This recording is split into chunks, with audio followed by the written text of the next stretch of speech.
It's winter, and because it's winter, I have a lot of Naartjies. So instead of going on some sort of eating competition and getting through all of them, I figured let's make some jam.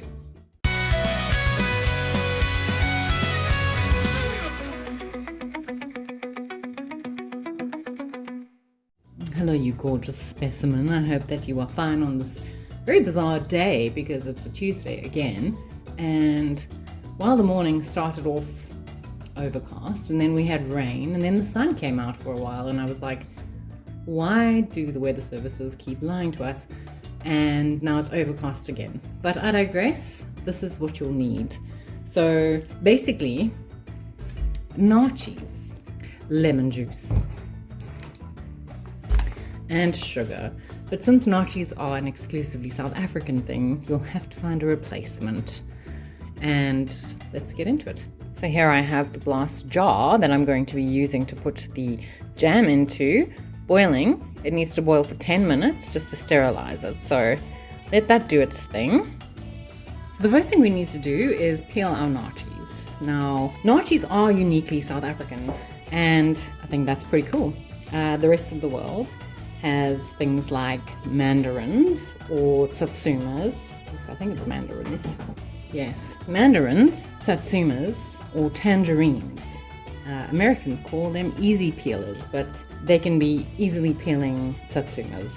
Right, Naartjies are a variant, uniquely South African, and I think in part that's why we have so many things that are Naartjie flavored. And just to show you our Naartjie obsession, we have Naartjie Energade, which is like our equivalent of Gatorade. We also have Powerade, but Energade is better. We have Rooibos, Naartjie flavored tea. Rooibos is also something that used to be very South African, but now it seems to have gone global. And then here's an amine shot that you can buy. Naartjie.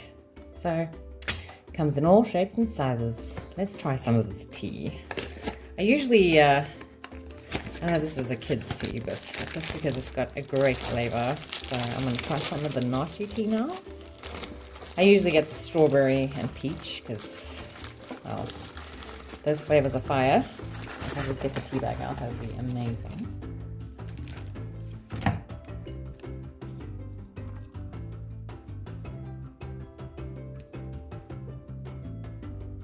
You can smell it. It's good. And I'm here for it, to be honest. That's the one joyous thing about winter, is that we certainly outplay Spain when it comes to our citrus production. So let me continue doing this, and then we'll get to the meat and bones of it, or rather the juicy sweetness of it. Now, what is kind of cool about this specific variant is that if you look at the bottom, there's a tiny baby. A tiny baby Naartjie. So look at those tiny little segments. How cute is that? Isn't that the smallest segment you've ever seen? That is adorable. And it's adorably tasty as well. Now what we want, I'm going to be using this. We need pulp, okay? And we need 1 liter's worth of pulp. So even if you peel too many, that's fine. You know why? Because they're not going to go to waste. It's winter. Vitamin C is always welcome. Okay, so you're going to want to break some segments and pieces off. I'm actually just going to try and keep them little segments. And the one nice thing about the Naartjies is there isn't very much rind. Here's another baby. Okay. I don't want to put too much in here because otherwise then it becomes challenging to actually pulverize the stuff. So then let's get the lid on.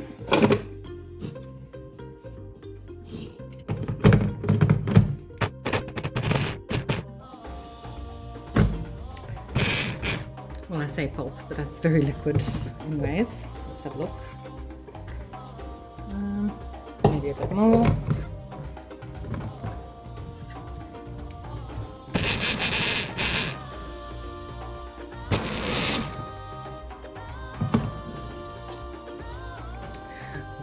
get a plate to put this on because I don't want to mess all over the place. Thank you very much. And then I'm going to put it in here so we can see what we're working with. This thing where it needs to be. There's just juice everywhere.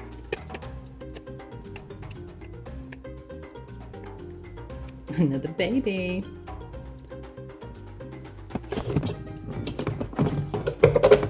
Please seat yourself properly in this place. What's happening? Oh my goodness. The knife gives you Naartjies.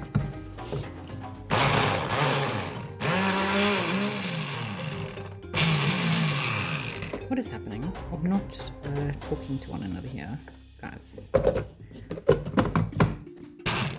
No, it's not connected. What's happening here though? That's very strange. And I'm getting weird black plastic everywhere. Why? This is happening. Oh my god, okay, just hold on a second. I don't know what is even the problem.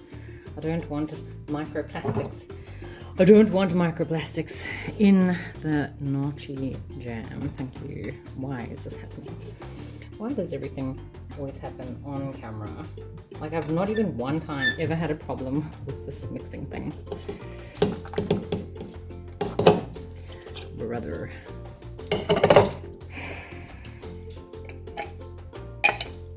Christ.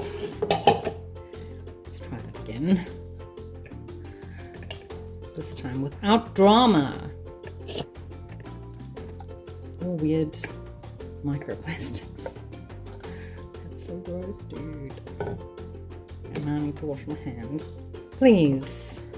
Can we not? Can we not? Be difficult. Thank you. What is happening? What is happening? That's not the problem. What is this not?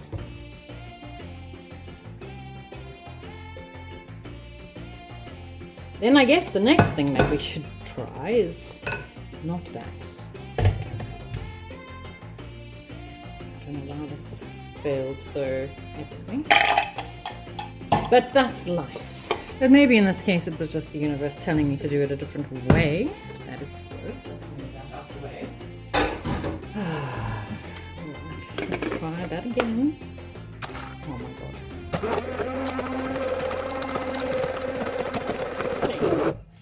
I just got splashed in the face with Naartjie juice. It's amazing. Let's add some more. Or do you feel it's better just to put individual loose little segments into this situation? You know, my cooking, I try and stay, well, my cooking and baking, I try and stay as clean as possible and clean as I go. So this is not great. We're very messy. Oh, that's amazing. What's happening here? Let's get rid of all of the pulp. Now, where are we sitting? Okay, we're at 800.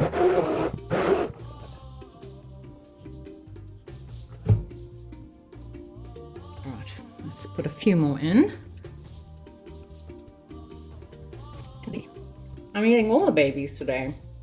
Don't take that out of context, because that's questionable. Now, from a volumetric standpoint, technically the amount I've just put in should be right.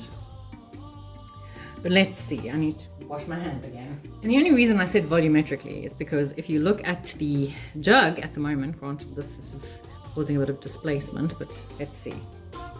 It's very near to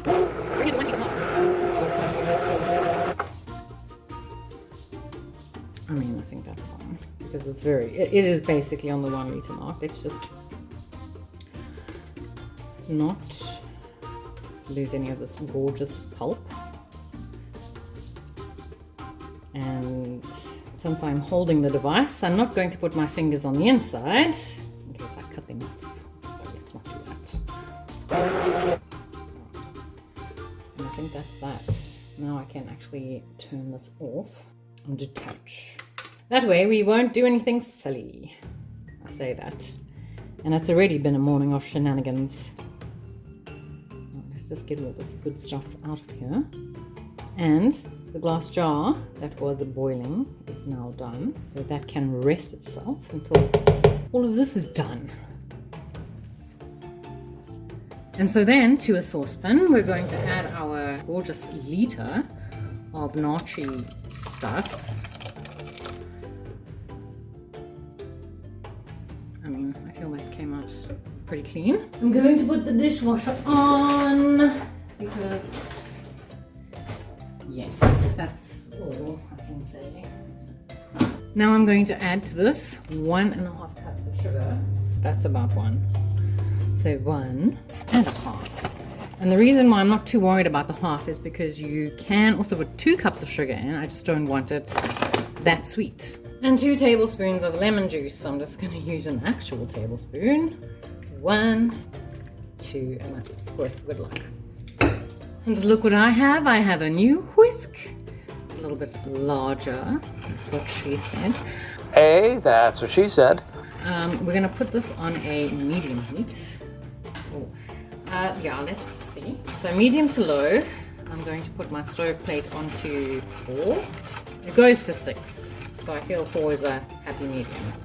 And we want to keep stirring initially just to make sure that all the sugar melts and that the lemon juice blends in well with everything.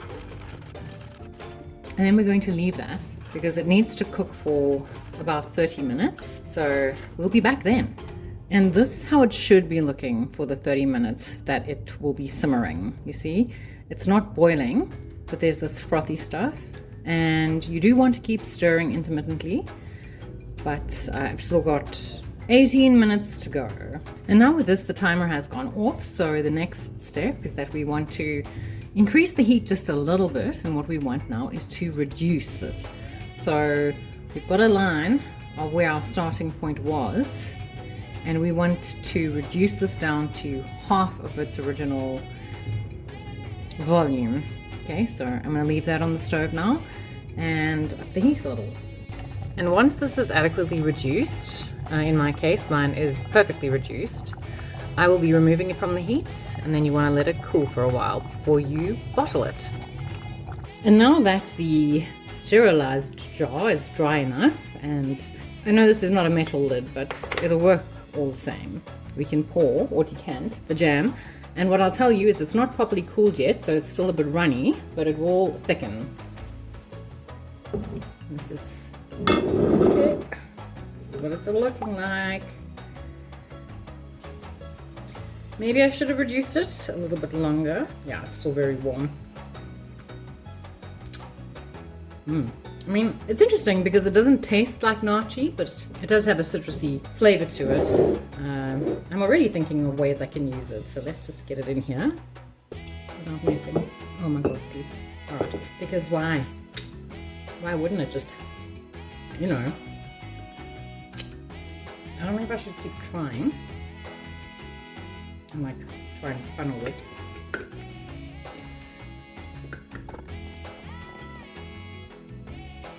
Make sure you get all of that beautiful, sugary, not so sugary actually. It's not even as sweet as I was expecting, to be honest. But let's get that in here.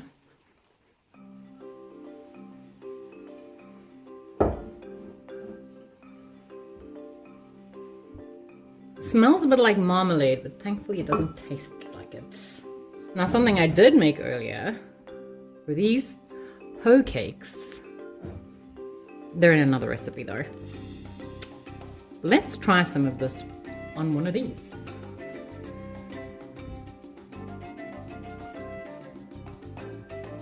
Cheers.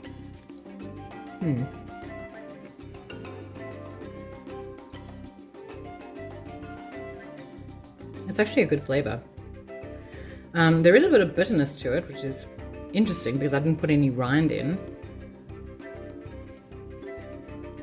But I would say it's the perfect balance because it's not too sweet and it's not bitter. So I think it would go really well with gin. I'm just not sure how though, but this is good.